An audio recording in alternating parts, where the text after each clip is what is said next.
Stop right now. Before you spend that 1964 nickel sitting in your pocket or your change jar, you absolutely need to hear this story. A woman in Ohio recently walked into a coin shop with a coffee can full of old nickels she found in her deceased father's garage.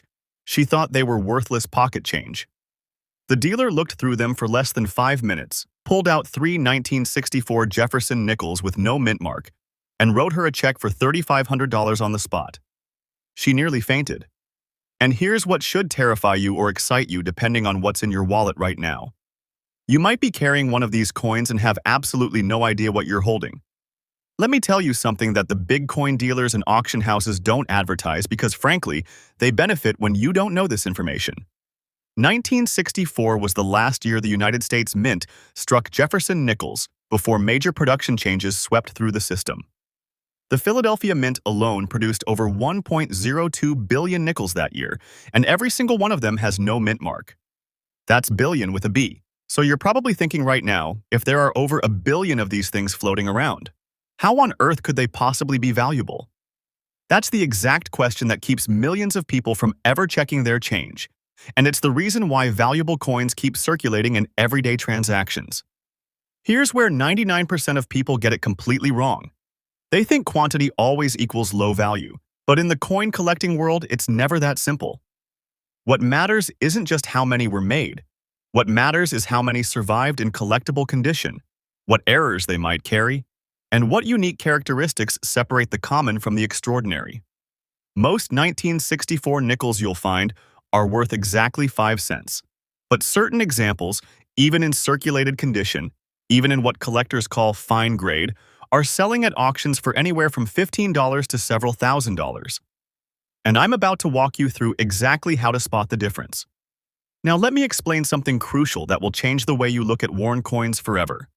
When coin collectors and professional graders use the term fine condition, they're referring to a very specific standard. This isn't about a coin being in fine shape or okay condition. Fine, graded as F12 on the Sheldon scale, represents a coin that's been in circulation and shows honest wear but still retains all its major details. On a 1964 Jefferson nickel in fine condition, you'll see moderate wear on Jefferson's cheekbone, the high points of his hair will be smooth, and the steps of Monticello on the reverse will show significant wear, but the pillars remain visible. The lettering and date are completely clear and sharp. There's no damage, no corrosion, just honest circulation wear. Here's the secret that changes everything. A standard 1964 nickel in fine condition books for around 50 cents to $1 in most price guides. Dealers might pay you face value or maybe 10 to 20 cents over face if they're feeling generous. But this is where it gets interesting. This is where fortunes are hidden in plain sight. There are specific varieties and errors within the 1964 no mint mark series that explode in value even in circulated grades. We're talking about full steps specimens where the steps of Monticello remain completely separated despite circulation. We're talking about dramatic die cracks, off-center strikes, and doubled die varieties that most people walk right past every single day.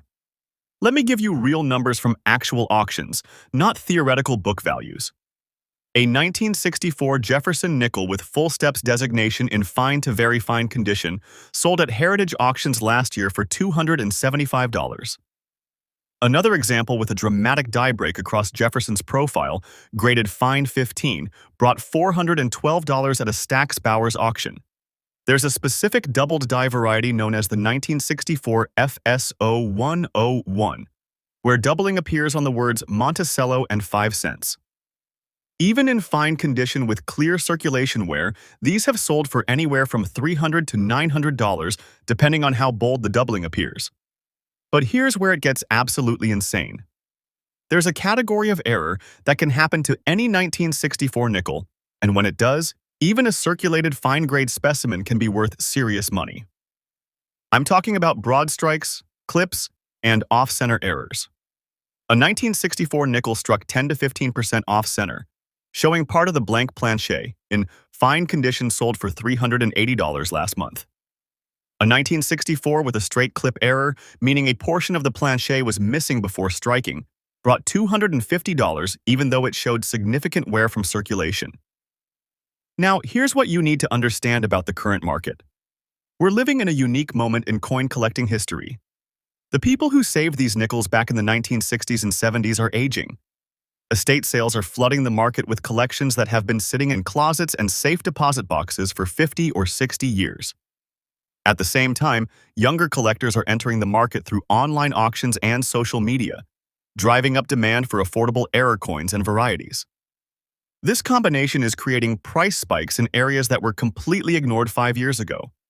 A 1964 nickel that would have been worth $20 in 2015 might bring $200 today if it has the right characteristics. Let me tell you about the full steps phenomenon, because this is something you can actually check for even on worn coins.